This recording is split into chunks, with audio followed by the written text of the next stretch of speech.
Nuevamente buenos días.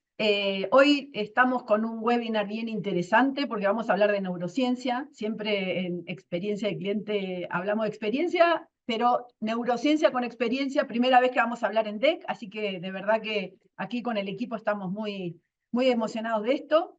Y hoy está con nosotros René Bernal. René, te invito a prender tu cámara. René es consultor en neurociencia del consumidor. Es académico de neuromarketing de la FEN de la Universidad de Chile y además es director del Diplomado de Experiencia del Cliente de la Universidad Finisterre. Así que René, gracias por aceptar este reto. Vamos a hablar de un tema que hasta ahora nunca hablamos, primera vez. Así que, bueno, ahí veo que ya te están saludando en el chat. Adriana Barrientos te saluda. Así que René, te invitamos a compartir y todo tuyo a la audiencia. Recuerden, quienes están escuchando, que pueden en Q&A pueden poner las preguntas y en el chat podemos interactuar entre todos para hacer esto bien participativo. René, todo tuyo y nos vemos al final. Suerte. Mm, Buenos días a todos, Marisa. Muchas gracias por esta grata y gran presentación. Un honor que me hayan invitado. Así que, por supuesto que bienvenidos a todos. Agradezco el interés en estos 45 minutos aproximadamente que vamos a estar juntos. Vamos a intentar tener un barniz, ¿no es cierto?, de cómo conversa y cómo se conecta, ¿no es cierto?, la neurociencia con la experiencia del cliente. Ahí saludo a algunos que están en el chat: Cristian Ferrada, Adriana Barriento, que la conozco perfecto, saludo hasta Valdivia, Adriana, Carlos Campos y todos los que están acá eh, presentes. Así que, bueno, vamos a arrancar con esta presentación. Isabel López también se acaba de unir con esta presentación que les he preparado y que espero que sea de todo el agrado de ustedes. ¿Ok? Al final, como decía Marisa, vamos a dejar unos minutitos para interactuar con algunas preguntas, digamos, que puedan surgir. ¿Ya? Así es que voy a compartir mi pantalla ahora.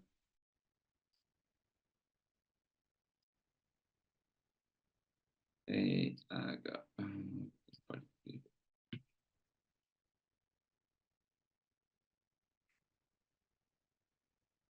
Me avisan si lo pueden ver bien, Sí, se Marisa, ve si me pueden perfecto, confirmar. René, se ve muy bien.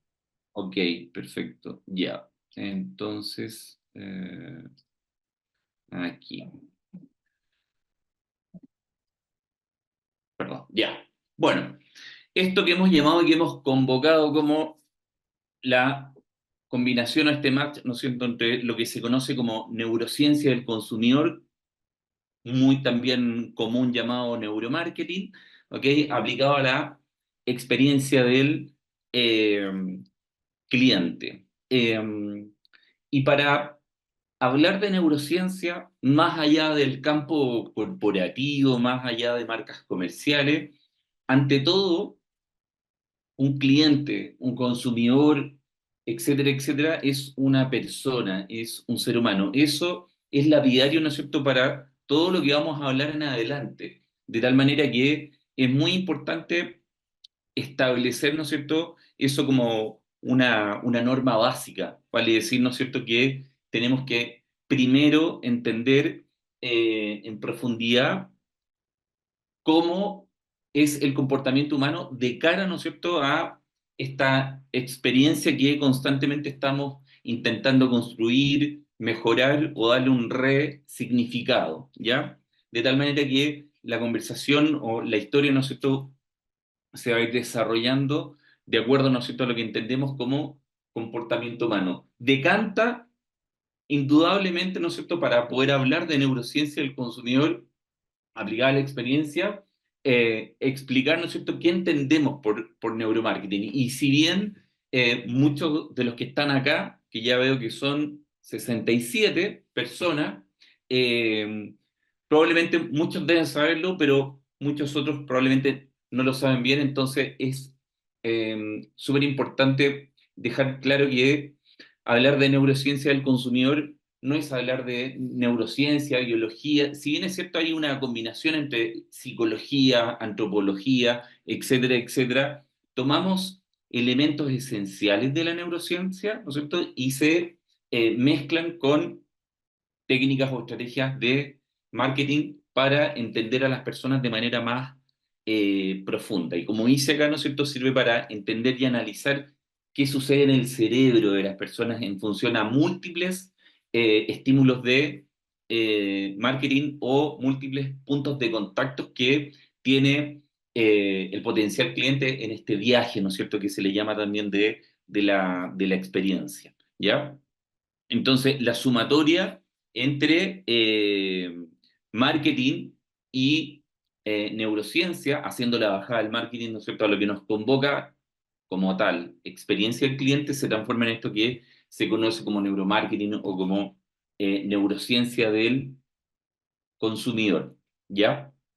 Y para dejar súper establecido, en términos de definición, básicamente lo que hace la neurociencia es estudiar el sistema nervioso central, para efectos de esto que queremos entender, que queremos de alguna manera, ¿no es cierto?, comprender de forma más profunda cómo se mueve el consumidor. Entonces, en simple, ¿no es cierto?, estudia la estructura y función química y patológica del sistema nervioso, ¿no es cierto?, y cómo se mueven los distintos elementos de este sistema. Por supuesto que por el tiempo que tenemos disponible no podemos entrar en profundidad en hablar entre las diferencias del sistema nervioso central y el sistema nervioso periférico, ¿ok?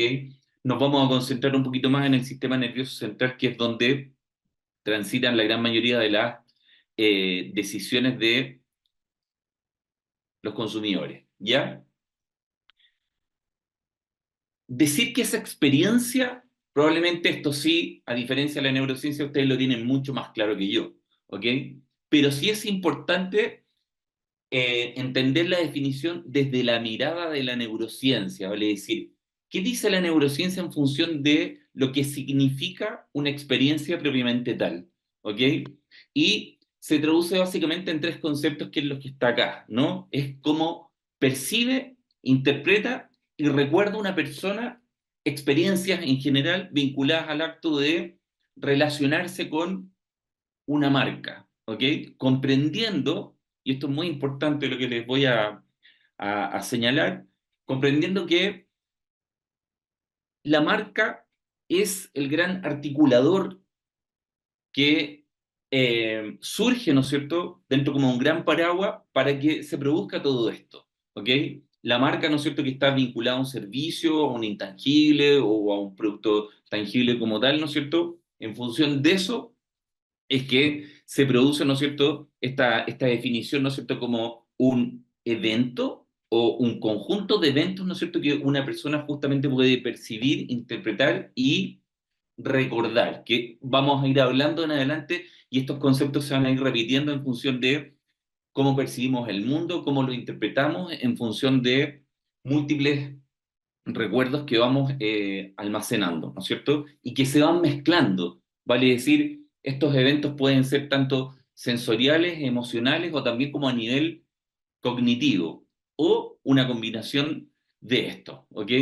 Por tanto, ¿no es cierto? La neurociencia va a estudiar cómo el cerebro procesa y almacena estas experiencias y cómo influyen, ojo, influyen en el comportamiento y en la conducta, que también vamos a revisar esas diferencias de cara a construir y mejorar cada vez la experiencia de los clientes en función de estos dos campos que son bien distintos, tanto la conducta como la experiencia, ¿ok? Entonces, la relevancia de poder incorporar estos elementos como tal de neurociencia al campo de la investigación para poder construir justamente experiencias más placenteras, más recordables, se sustenta, ¿no es cierto?, básicamente en estos datos neurológicos o en esta actividad neurológica que podemos rescatar y redefinir, ¿no es cierto?, por parte de las personas en función de cómo se van relacionando, ¿no es cierto?, con las marcas, ¿ok? Entonces, dice acá, cuando los datos neurológicos guían el pensamiento de diseño, las empresas claramente pueden tener una mayor eficiencia o una mayor precisión eh, actuando de cara, ¿no es cierto?, a la definición de estas experiencias. Estos dos datos que están acá son sumamente relevantes porque, a propósito de actividad neuronal, eh, son dos datos que simplemente son extremadamente fundamentales para efecto de comprender cómo queremos de alguna manera persuadir eh, a nuestra audiencia, ¿ya? Y entendemos que al vivir en un mundo hiperconectado, también tenemos una gran cantidad de información que vamos almacenando, pero hay otro gran universo de información que pasa absolutamente desapercibido y que nunca nos enteramos de ello, ¿ok? Y no solamente me refiero a la experiencia web, ¿no? O a la experiencia digital, sino que me refiero, ¿no es cierto?, a la interacción que tenemos con el mundo en su totalidad, ¿no es cierto? Con nuestro círculo de amigos, ¿no es cierto? Cuando vamos al punto de venta, cuando estamos en la calle, por supuesto cuando estamos eh, interactuando con alguna aplicación, etcétera, etcétera. Lo cierto es que a nivel como de comportamiento humano, tenemos alrededor de 80.000 pensamientos que circulan por nuestra mente a diario, ¿ok? Y de esos 80.000 pensamientos, 35.000 se transforman en decisiones, que es una cantidad enorme de decisiones y que la gran mayoría de estas decisiones claramente son de carácter o en un plano inconsciente, ¿ya? Tomar una decisión es un acto que por naturaleza ya se transforma en una experiencia en sí mismo, ¿ya?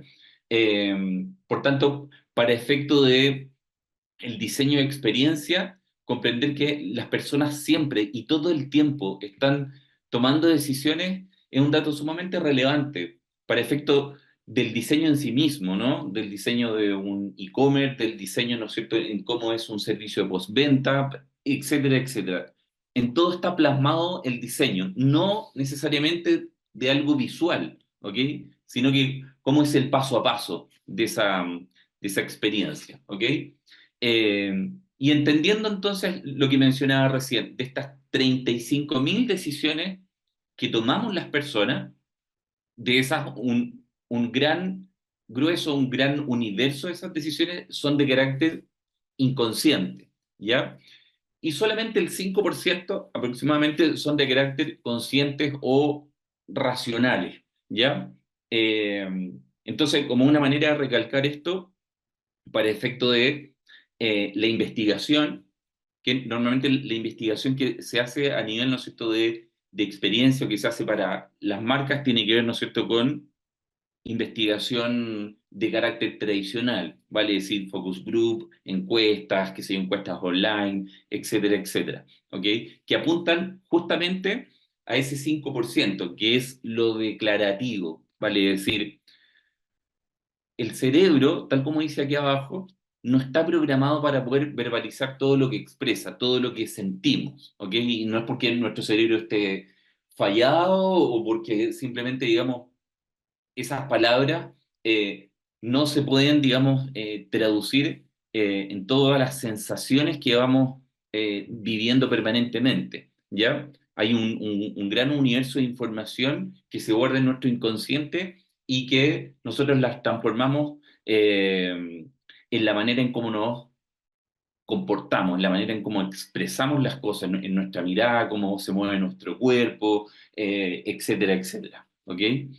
Y para dejarlo aún más claro, y por qué es tan importante la neurociencia, que aquí sigue tomando como relevancia lo que les quiero transmitir, hago esta analogía, ¿no es cierto?, del iceberg. Vale decir, la conducta está en un plano consciente y es todo aquello que vemos, ¿ok? Y que está en esta punta del iceberg. ¿Ya? Es decir, lo que las personas nos pueden declarar desde el punto de vista de si les gusta o no les gusta, ¿ok? Y que se puede plasmar, ¿no es cierto?, derechamente en una actividad de investigación tradicional. como decía recién, la preferencia, ¿no es cierto?, o la inclinación que puedo tener en un determinado focus group o al responder una encuesta, etcétera, etcétera. Lo cierto es que hay algo que es muy verdadero y que no tiene mucha discusión y que tiene relación con que las personas efectivamente vivimos en una especie de dualidad permanente, ¿ok? Con mayor o con menor grado, pero vivimos siempre en una especie de dualidad. ¿Qué quiero decir con esto? Que en definitiva las personas declaran algo, pero están pensando en otra cosa, ¿ok? De tal manera que a esta metodología de investigación tradicional a la que vengo haciendo mención, es importante sumarle una investigación también de carácter científico. Juntas se potencian, ¿ok? Y pueden concluir, ¿no es cierto?, en hallazgos y en insight mucho más precisos, ¿ya? Para justamente enaltecer esta experiencia. Bueno, y la parte de abajo de este iceberg corresponde al comportamiento o a la parte inconsciente, que es todo ese 95% que yo les mostraba en la slide anterior, o dicho de otra manera, ¿no es cierto? El ancho de banda del inconsciente es mucho más grande que el ancho de banda del consciente, ¿ya? Entonces, si uno lo lleva como a un plano netamente numérico, que era la slide que les estaba mostrando anterior, uno dice, bueno, si la investigación está en el plano de la conducta, en el plano más bien consciente, hay una parte importante en la que hay información en que también deberíamos sumergirnos, ¿no es cierto?, y rescatar información de ahí. ¿Cómo se rescata esa información del inconsciente cuando el cerebro humano no puede verbalizar todo lo que quiere, todo lo que siente, o no puede llevar a palabras todas sus emociones? Bueno, ahí se hace relevante este match, ¿no es cierto?, entre neurociencia y experiencia del consumidor o experiencia de cliente, ¿ya? Eh, a modo como de reforzar, ¿no es cierto?, esto que les estoy explicando. Y según esta teoría de Daniel Kahneman, ¿no es cierto?, a nivel, ¿no es cierto?, de hemisferio 1 y hemisferio 2, ¿no es cierto?, sistema 1 y sistema 2, se entiende, ¿no es cierto?, que hay un sector del cerebro, ¿no es cierto?, que es más lógico, ¿ok? O es más racional, que responde a este 5% que les comentaba recién, y por eso muestro esta ventanita abierta, ¿ok? Con esta ampolleta, y que en el fondo lo que les quiero decir es que es un sector de información que tenemos a nivel neuronal que es penetrable, que podemos de alguna forma rescatar información de ahí a través de la investigación tradicional, ¿ok? Porque es más reflexivo, es más lógico y justamente es más consciente. Pero hay otra ventana que desde esa perspectiva de la investigación más tradicional se hace impenetrable porque es oscura, ¿ok? Vale decir, ¿no es cierto?, es un cerebro que va funcionando, digamos, a una rapidez bastante más veloz y que se mueve en un plano, ¿no es cierto?, de la emoción, ¿no es cierto?, del instinto, ¿no es cierto?, y que es bastante más como difícil poder penetrarlo, ¿ok? Entonces, esta pregunta aquí marca un antes y un después, teniendo, ¿no es cierto?, en cuenta que eh, ¿cómo se produce entonces este match, ¿no es cierto?, entre neurociencia y experiencia del consumidor? Y aquí hay dos elementos, ¿no es cierto?, dos conceptos que van a seguir marcando, digamos, la pauta de todo lo que sigamos hablando. Y la respuesta a esa pregunta básicamente es activando, ¿no es cierto?, el resorte de la emoción y entendiendo la manera en que las personas toman decisiones. ¿Ok? Eh, por ahí va a pasar fundamentalmente la respuesta a este match entre estos dos conceptos de neurociencia y experiencia, emociones y toma de decisiones. ¿Ok? Ya dijimos anteriormente que el ser humano toma aproximadamente 35.000 decisiones diarias. Por lo tanto, no tener en consideración ese dato para efecto de dar respuesta, ¿no es cierto?, a esta pregunta, nos estaríamos saltando algo muy importante, ¿ok? Y la emoción, por otro lado, o el plano de las emociones, es un plano sumamente estudiado porque el ser humano, por definición, ¿no es cierto?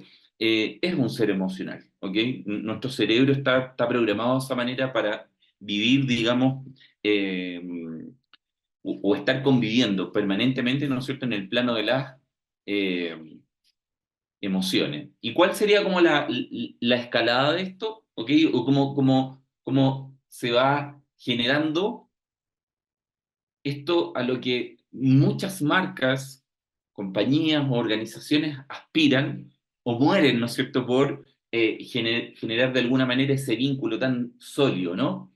Entonces, en función de distintos mensajes, estímulos o la manera en cómo las compañías intentan persuadirnos, ¿no es cierto? Empiezan a generar sensaciones que nos empiezan a llamar la atención producto de algo que nos resulta llamativo. Si esa acción, ¿no es cierto?, es repetitiva en el tiempo, se van construyendo emociones un poco más sólidas que a nivel de evidencia son un poco más largas, ¿no es cierto?, de lo que puede durar una sensación que es solamente de segundos.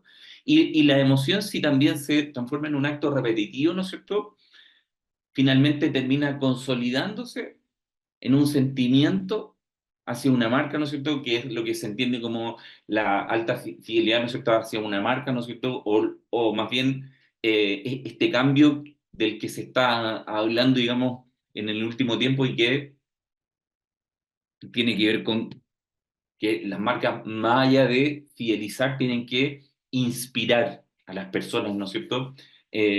Considerando que las marcas no solamente tienen este rol eh, de carácter comercial, sino que también tienen un rol social, un rol, ¿no es cierto?, en donde también tienen que hacer el bien hacia una sociedad, ¿no es cierto?, en términos de cómo contribuyen, ¿ya?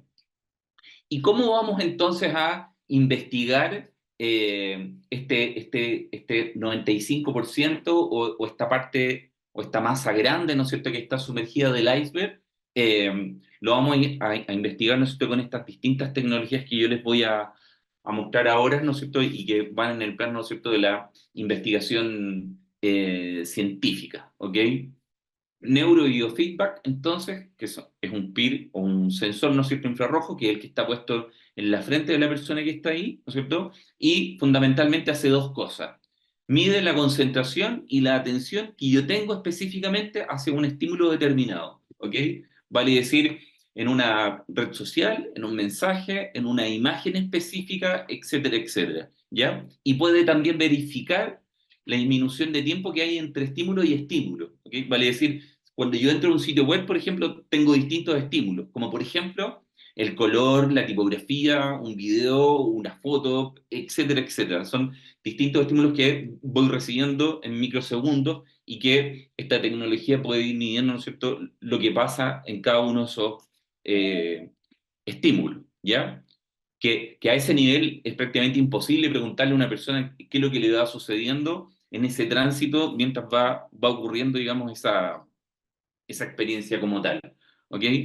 Y aquí, por ejemplo, en esta imagen que les estoy mostrando, hay dos tecnologías, el skin conductance, o básicamente que es medir la electricidad, ¿no es cierto?, que circula por nuestra piel, y además en otra de las manos, en mi mano izquierda específicamente, tengo un sensor de temperatura, ¿ya?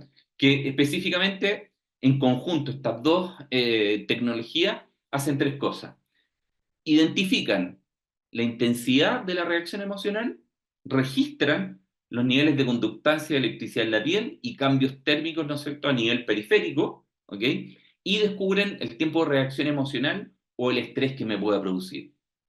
A ver, una de las cosas que más le interesa a las marcas, entonces, a propósito del último punto, es justamente descubrir el tiempo de reacción emocional. Vale decir, mientras más rápido, ¿no es cierto?, más veloz, ¿no es cierto?, esa vinculación que yo quiero tener y más rápido genero, digamos, una conexión, digamos, con ese estímulo. ¿Qué es lo que está sucediendo ahí en esa imagen específicamente?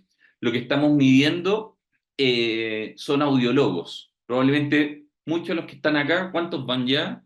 93 personas conectadas. Muchos han hablado, perdón, quiero decir, muchos han escuchado hablar de audiólogos. que no es otra cosa que la identidad sonora de una marca. Y para quienes no lo saben, cuando ustedes prenden el televisor que tienen en casa y quieren ver una película en Netflix, el sonido que aparece, ¿no es cierto?, cuando se está dibujando la letra N, ¿no es cierto?, que hace tutum, esos 3 segundos de ese sonido, ¿no es cierto?, corresponde o a lo que se define como el audiólogo. Y se mide todo eso, ¿ok? Por eso tengo audífonos puestos también. O sea, básicamente se puede medir prácticamente todo a nivel como de actividad neuronal, digamos, con este tipo de tecnología, ¿ya? Eh, y aquí otras imágenes, ¿no es cierto?, que tienen que ver, digamos, con electroencefalogramas que tienen, digamos, una mayor cantidad de electrodos, como el que tengo ahí en la parte izquierda de la pantalla, que puede medir también otros sectores del cerebro para la actividad cerebral, ¿no es cierto? El PIR que les mostraba recién y los sensores que se colocan, digamos, a nivel de sistema nervioso periférico. ¿Ya? Un ejemplo que les voy a mostrar, ¿no es cierto?, de esta marca de alta gama, digamos, Yesol Laurent, que lo explico brevemente como para el caso que se pierdan, digamos, mientras esté en curso, digamos, el video en un mall, de estos que están en los Emiratos Árabes, ¿no es cierto? Así como full lujo, una persona entra a una tienda, ¿ok? Y le colocan, ¿no es cierto?, 3, 4 frasquitos, ¿no es cierto?, en donde puede testear los olores y en función de lo que va marcando, ¿no es cierto?, en términos de curvas de preferencia a nivel neuronal, ¿no es cierto?, se produce la mezcla, ¿no es cierto?, perfecta para hacer un perfume personalizado para esa persona. ¿Y cómo se hace esto? Con uno de los aparatos que yo aparecía, digamos, en una de las fotos, un electroencefalograma, ¿no es cierto?, que tiene algunos electrodos, ¿no es cierto?, que están instalados y a medida, ¿no es cierto?, que va olfateando cada uno de estos olores, se va construyendo esa mezcla de el perfume que finalmente se va a ver. El video no va a aparecer con audio, pero lo interesante acá es la imagen, ¿no es cierto?, y cómo se procesa, digamos, la información.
Ya, bueno, la sonrisa, digamos, de la mujer ahí habla por sí sola, ¿no? Asumiendo que su experiencia en este caso, que es parte de un estudio, es que entra, ¿no es cierto?, a este módulo en donde le colocan, ¿no es cierto?, 5 fragancias de acuerdo a lo indicado, ¿no es cierto?, que pueden ser fragancias, digamos, qué sé yo, que pueden ir desde lo cítrico, lavanda, madera, etcétera, etcétera, y va marcando ciertas curvas de preferencia a medida que va olfateando, ¿no es cierto?, cada uno de estos aromas, y la mezcla de esas preferencias es lo que finalmente termina siendo un perfume personalizado, de acuerdo a su inclinación de gusto, ¿ya? Entonces, este tipo de cosas son las que maravillosamente se pueden descubrir con este tipo de tecnología, ¿ya? Voy a pasar, perdón. De tal manera que a medida que vamos avanzando, voy justificando de algún modo por qué es tan importante entonces incorporar este tipo de investigación que justamente va a encontrar esos hallazgos, ¿ok? Y que por otro lado, ¿no es cierto? Y por eso coloco esta slide acá, ¿no es cierto? Da cuenta de por qué muchos productos que se lanzan cada año, ¿no es cierto?, desaparecen y tienen que resignificarse o tienen que reconstruirse porque hay información que no se ha recabado, ¿no es cierto? Y no ha tenido, digamos, el éxito que han esperado las empresas en función de esos lanzamientos. Y el éxito no ha sido el esperado porque justamente falta información de ese lado más profundo por parte de la mente humana, ¿ok? Entonces, como una manera de recalcarlo, eh, el hecho de tomar decisiones, como decía recién, en sí mismo es una experiencia, ¿no es cierto?, que transita, como decía, por lo que percibimos, lo que interpretamos y cómo vamos recordando, almacenando, ¿no es cierto?, toda esa información. De tal manera que siempre estamos experimentando sensaciones y emociones, todo el tiempo, ¿ok? Y en base también a nuestros recuerdos y genes, ¿no es cierto?, que se activan en función de los entornos y los contextos que dicen mucho de acuerdo a cómo reaccionamos a esos entornos también, ¿ok? Y la gran pregunta que surgía cuando se empieza a hablar de cómo se puede aplicar la neurociencia al mundo del consumo, al mundo de las marcas, al mundo de la experiencia, era saber, ¿no es cierto?, si ingenuamente había un botón de compra que se podría activar, ¿no es cierto?, a nivel como de sistema nervioso central, específicamente en nuestro cerebro. Y la conversación, como a nivel de comunidad científica mundial, se ha ido ampliando y no ha caído en eso, no se ha concentrado específicamente en algo así tan craneal, ¿ok? Sino que también tiene que ver con cómo nuestro corazón es protagonista en las decisiones y cómo también nuestro intestino también puede ser parte, digamos, de este proceso, justamente como para poder interpretar mejor al cliente y, tal como dice acá, poder descubrir, ¿no es cierto?, cuáles son sus verdaderas necesidades que están ahí, donde subyacen, ¿no es cierto?, sus requerimientos. Y cuando digo donde subyacen, es justamente que hago mención a esa parte baja del iceberg, ¿no es cierto?, que no nos permite tener información clara o directa a través, ¿no es cierto?, de un diálogo o de algo declarativo, de algo que las personas puedan como verbalizarlo, ¿ya? Por eso es tan necesario profundizar, ¿no es cierto?, en el mundo de las emociones y descifrar, ¿no es cierto?, qué es lo que hay en ese lado más como inconsciente. Y aquí les muestro básicamente, ¿no es cierto?, cómo se compone a través de estos tres órganos el sistema nervioso central, que el nervio vago es quien conecta específicamente, ¿no es cierto?, cerebro, corazón e intestino, ¿ok? Respondiendo un poco a la pregunta finalmente de cómo tomamos decisiones, si bien nuestro cerebro sigue siendo como nuestro gran panel de control, ¿no? Donde finalmente es el encargado final de tomar decisiones, cada vez hay más evidencia que eh, se habla de un segundo cerebro en el intestino o que tenemos también miles y miles de neuronas en nuestro corazón o que guarda recuerdos, etcétera, etcétera. Está todo hiperconectado igual y por lo tanto también es muy necesario como considerarlo. Transmite información desde el cerebro al corazón, ¿no es cierto? El intestino, ¿no es cierto? Desde el cerebro hacia estos dos órganos y viceversa, ¿no es cierto? Tanto el intestino como nuestro corazón también transmite información a nuestro cerebro, ¿ok? Hay una fuerte conexión entre el cerebro y el corazón a través del nervio vago, ¿no es cierto? Entre ambos órganos se emiten señales que están relacionadas con nuestras respuestas emocionales y fisiológicas, y esto, ¿no es cierto?, de que ¿cómo se llama? Se generan como metáforas, de algún modo, ¿no es cierto?, que son prácticamente frases que siempre hemos escuchado, como sigue a tu corazón o escucha a tu corazón, cada vez, ¿no es cierto?, la comunidad científica las va como considerando más y entendiendo, digamos, cómo se van relacionando y cómo van conversando estos órganos, ¿ok? De tal manera que se ha llegado a la conclusión, ¿no es cierto?, que hay comprobación de que efectivamente el corazón puede arrastrar al cerebro, ¿no es cierto?, porque aparentemente manda mucha información al cerebro, ¿no es cierto?, y por tanto lo estimula para tomar decisiones, ¿ok? En base también y teniendo como claro, ¿no es cierto?, que las neuronas del corazón tienen memoria, aprenden, persiguen y recuerdan, que es lo que venía mencionando hace un rato atrás, estos tres conceptos, ¿ya? ¿Y cuál es el rol del intestino? Bueno, a ver, la comida que ingerimos es fundamental para ver también cómo reaccionamos, ¿no? Y cómo se comportan las neuronas que tenemos en nuestro intestino. Frases como esa persona es visceral, o me surgieron mariposas en el estómago, o tomé una decisión desde la guata, como se dice comúnmente, ¿no? No son casualidad, ¿ok? De tal manera que está sumamente conectado también, y es muy relevante entender cómo nuestro intestino puede influenciar a nuestro cerebro en la manera en cómo reacciona a ciertas decisiones que tiene que tomar, ¿ya?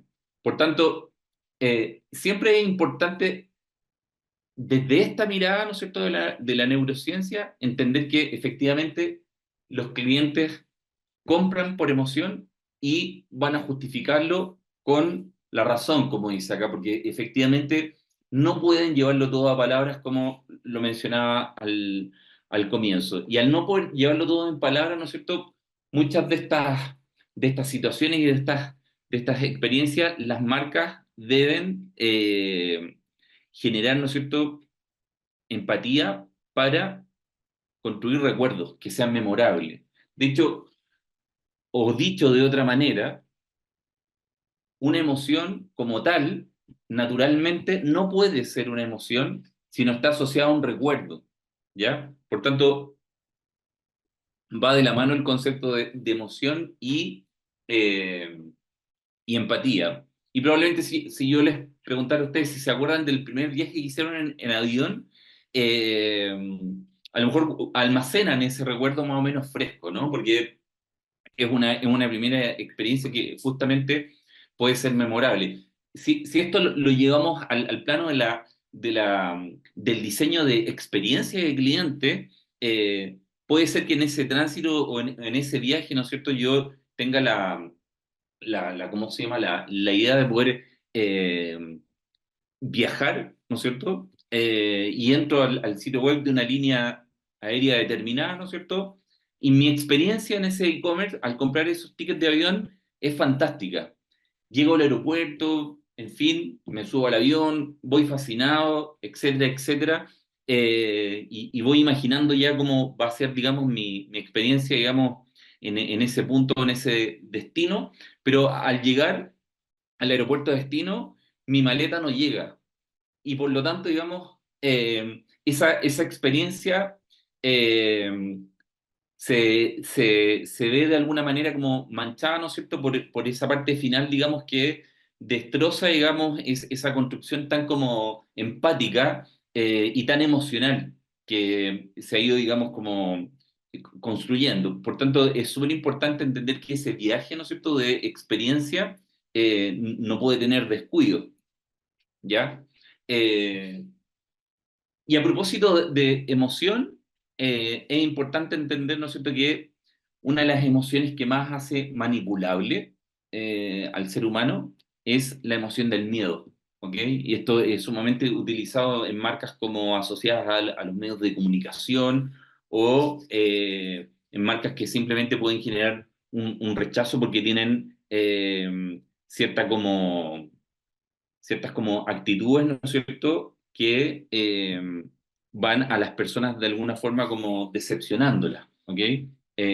Hoy día se habla mucho, por ejemplo, de las marcas con propósito o que el mundo exige marcas más honesta, algo que por lo demás en un segundo se puede descubrir en un mundo tan hiperconectado, ¿no es cierto?, cuando una marca cae en malas prácticas, ¿ok? Y ahí abajo dejo como de manera bien discreta el caso de Allyson Felix, a propósito que estamos viendo el tema de los Juegos Olímpicos, que específicamente, y para no profundizar mucho, lo que pasó fue que esta atleta, que estaba patrocinada por esta marca, eh, al cabo, ¿no es cierto?, de tener 6, 7 meses de embarazo, la marca, ¿no es cierto?, le baja, ¿no es cierto?, el patrocinio, ¿no es cierto?, y finalmente ella determina en crear su propia marca.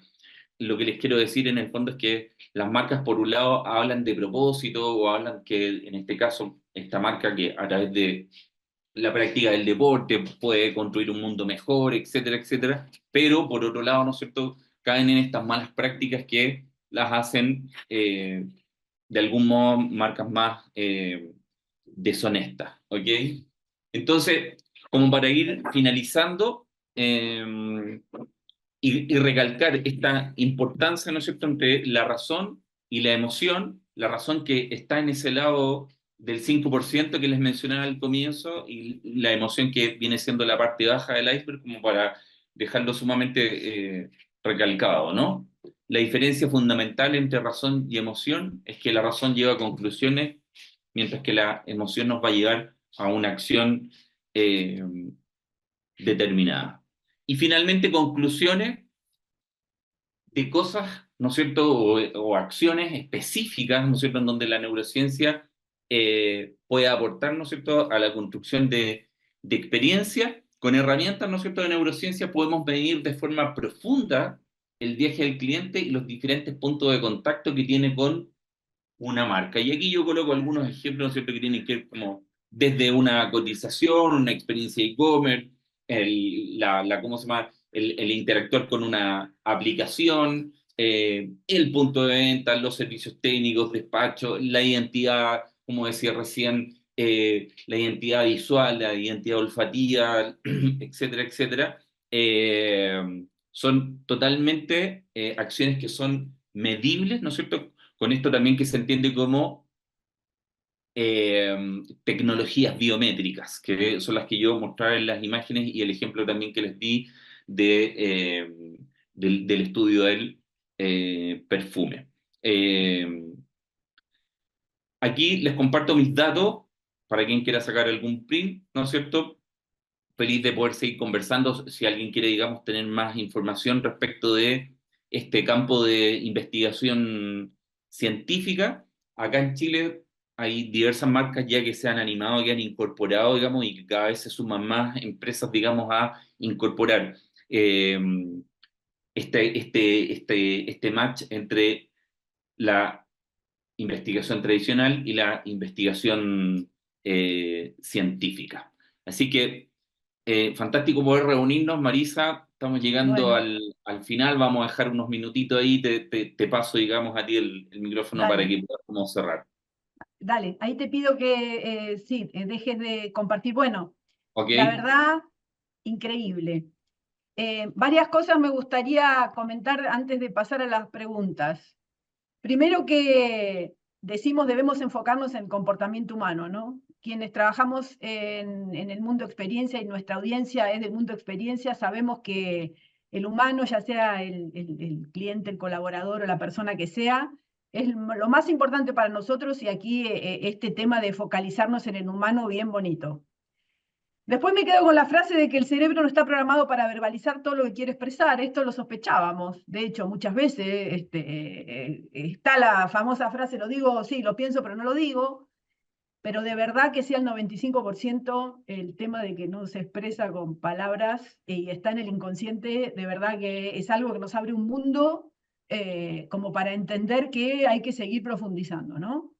Eh, Después frases como también la gente del mundo experiencia, que hablamos mucho del amor, del cariño y del corazón, y que la comunidad científica empiece a reforzar que esto podría ser cierto, también es música para los oídos de quienes escuchamos, ¿no? Porque muchas veces nos pasa que y esto lo hemos dicho mucho en los webinars, de decir, bueno, ustedes hablan del corazón, pero háblenme de plata, ¿no? Que los financieros quieren hablar de plata. Entonces, claro, ¿cómo hacemos que esto dialogue, ¿no? De decir, bueno, pareciera que hay algo más, ¿no? Pareciera que estamos tomando decisiones con el 5% y hay un 95% que todavía hay que bucear y hay que investigar, con lo cual también bien interesante, ¿no?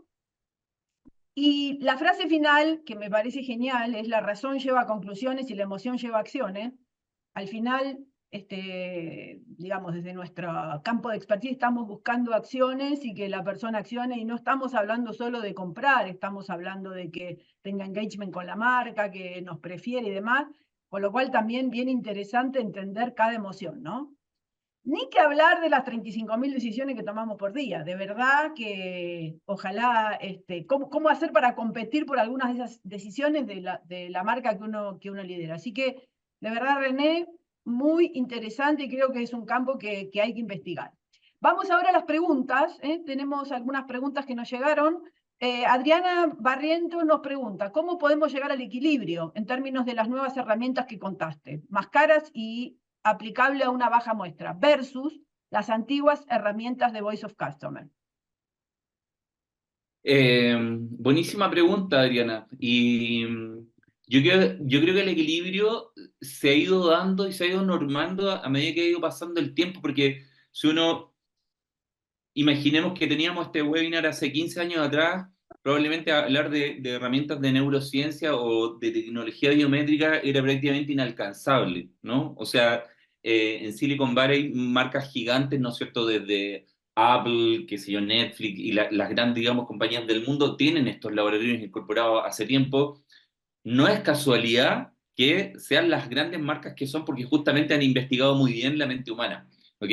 Pero respondiendo a ese equilibrio que dice Adriana, las cifras nos ayudan a acercarnos a ese equilibrio, porque estas tecnologías y esta manera de investigar es cada vez más accesible, ¿ok? Entonces, efectivamente, el mercado se ha ido equilibrando en términos de las tarifas también, que están mucho más como accesibles, como decía recién, y que no resulta para nada una locura decir, ya, ok, vamos a hacer investigación tradicional y la vamos a cruzar, ¿no es cierto?, con los datos que nos entregue, ¿no es cierto?, la investigación científica. Ahí es donde se produce la riqueza de la información que podemos obtener por parte, ¿no es cierto?, por tanto, o por el lado de la conducta y del comportamiento. Ok, sumo la pregunta de Adriana porque me quedó la duda. ¿A cuántos clientes habría que entrevistar como para tener una conclusión en este tipo de herramientas? Sí, ya, esa pregunta es muy buena, porque si uno tuviese que referirse como al nivel como de invasivo que puede ser, digamos, una investigación tradicional, digamos que una marca lanza, ¿no es cierto?, una encuesta digital de 3.000 para 3.000 personas, digamos. Para efecto de una investigación científica, en un laboratorio, entre 20 y 30 personas es suficiente, ¿ok? Un grupo menor, ¿no es cierto? A partir de ese número de personas ya puedo tener, ¿no es cierto?, señales de un cierto patrón de comportamiento que va a responder a un estímulo determinado que yo quiera mostrarle, ¿ok? Por Ok. tanto, entre 20 y 30 personas ya me va dando muestra, ¿no es cierto?, que se empieza a repetir un patrón de conducta. Ajá, perfecto. Bueno, vamos con otra pregunta. Carolina Soto pregunta: ¿cómo podemos enfrentar el desafío de cambiar una percepción, sobre todo cuando ha existido una experiencia negativa, dado la búsqueda de coherencia que tenemos las personas y la dificultad de cambiar de opinión? Oh, interesante. Esa es una pregunta bien difícil de responder. Es complejo porque el mundo de las percepciones, y esto a nivel como de relaciones personales, por ejemplo, yo cuando conecto o conozco a una persona, en los primeros segundos me hago una idea inmediata, ¿no es cierto?, de quién es esa persona, ¿ok? Y voy a estar dispuesto de manera inconsciente a saber si quiero estar más tiempo con esa persona o seguir conversando con esa persona, o simplemente la voy a escuchar, pero ya mi cerebro me dio una señal que efectivamente generó una barrera y no quiero escucharla, ¿ok? Por tanto, las marcas ahí lo tienen bien como difícil en términos de, ojo, difícil en, no digo no poder cambiar esa percepción, pero sí difícil en investigar muchísimo para poder revertir esa percepción. Las percepciones humanas es un campo sumamente complejo, que vive muy en nuestro interior. Y aquí, bueno, obviamente se hace muy como esencial este tipo de herramientas. Se puede, sí, pero es un trabajo más de largo plazo. Claro, ok. Bueno, muchas gracias. Freddy del Sante nos pregunta, ¿dónde podría tener mayor impacto la neurociencia aplicada al CX? ¿En transformar la manera de atender, protocolos de atención, o en el diseño del journey del cliente, o en el diseño del producto o interfaz para el usuario? Eh, yo creo que en el último. Yo creo que en el diseño de interfaz y en el diseño propio, ¿no es cierto?, del packaging o en la convivencia misma del producto. Y eso tiene un sustento.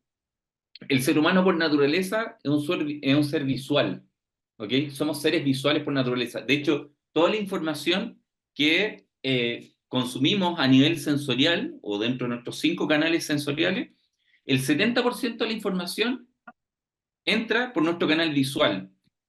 De hecho, a nivel de cerebro, nuestra corteza visual ocupa aproximadamente un 65% de nuestro tejido cerebral, ¿ok?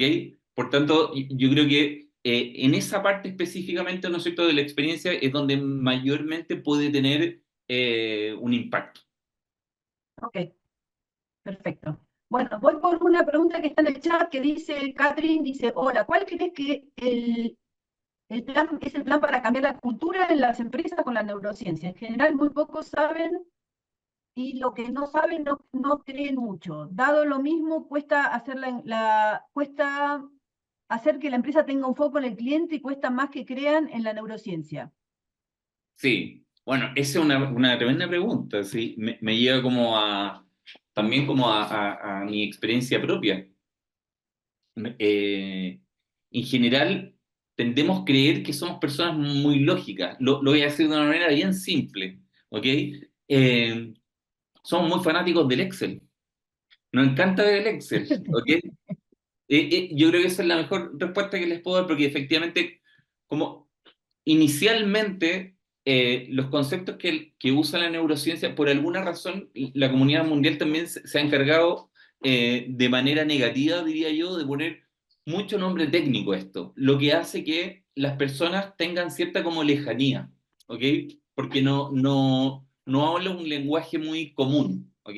Pero lo cierto es que cuando la neurociencia entra al mundo de los negocios, cada vez se hace más como amigable, ¿ya? Amigable Mm, desde el punto de vista de los términos que usa y amigable desde el punto de vista también como de los costos que implica, ¿no es cierto?, contratar este tipo de servicio. En la medida, y aquí como que le doy, digamos, un mayor argumento, digamos, a esa respuesta que preguntan, en la medida en que entendamos que antes de hablar de consumidores, antes de hablar de clientes, hay personas, ¿ok? La neurociencia toma mayor claro. importancia. Ok.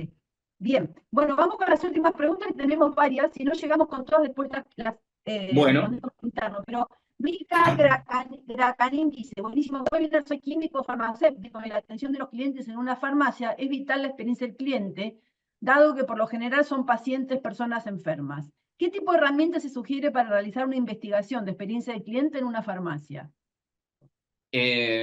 bueno, se puede hacer un roleplay, en laboratorio se hace eso, ¿no? Como experiencias reales. O llevar los equipos al mismo punto de venta, que algo que se hace cada vez más, sobre todo a nivel de retail y de supermercado, ¿ok?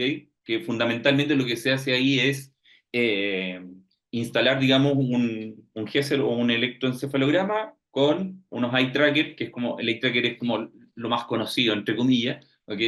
Y que permite tener en tiempo real información, ¿no es cierto?, de la actividad cerebral de lo que está pasando en ese momento, en ambos actores, ¿no es cierto? A la cara visible de Claro. la marca, en este caso, la farmacia, ¿ok? Y la persona que tiene interés de interactuar con esta marca o con este servicio o de adquirir algún producto. Ok, ok. Bien. Jocelyn Jorquera nos pregunta, ¿cómo combinar las actuales herramientas para mapear la experiencia aplicando la neurociencia? ¿Es en los arquetipos? Bueno, a ver, los arquetipos son como son varios pasos antes que están, digamos, dentro de lo que estamos hablando, si se refiere como a los arquetipos de marca, ¿no? O estos 12 arquetipos de marca, que están vinculados, ¿no es cierto?, con la definición del target, ¿no es cierto?, o el perfil, ¿no es cierto?, al que apunta Ok. la marca. Eso es súper... Perdón, René, perdón, yo creo que se refiere a los arquetipos de clientes, como estos tipos de clientes que nosotros definimos como arquetipo y Sí, trabajamos para ellos. Sí, no, claro, o sea, me refiero a lo mismo, vale sí, sí, decir, sí, ok, ok. cuando decimos que las marcas están en un proceso de humanización, es decir, la marca, ¿no es cierto?, se pone un traje de piel humana, digamos, ¿ok? Siente, piensa, etcétera, etcétera, uno se lo imagina de esa manera. Bueno, yo como consumidor o como cliente quiero relacionarme con una persona que tenga valores similares a los míos, ¿no? Y uno puede ver una marca, ¿no es cierto?, desde ese punto de vista como de cómo se humaniza. Y ahí es donde conectan esos arquetipos. Es decir, los arquetipos tienen ciertas definiciones, ¿no? Y por Ok, tanto, yo me relaciono con esas similitudes que encuentro en esa experiencia. ok.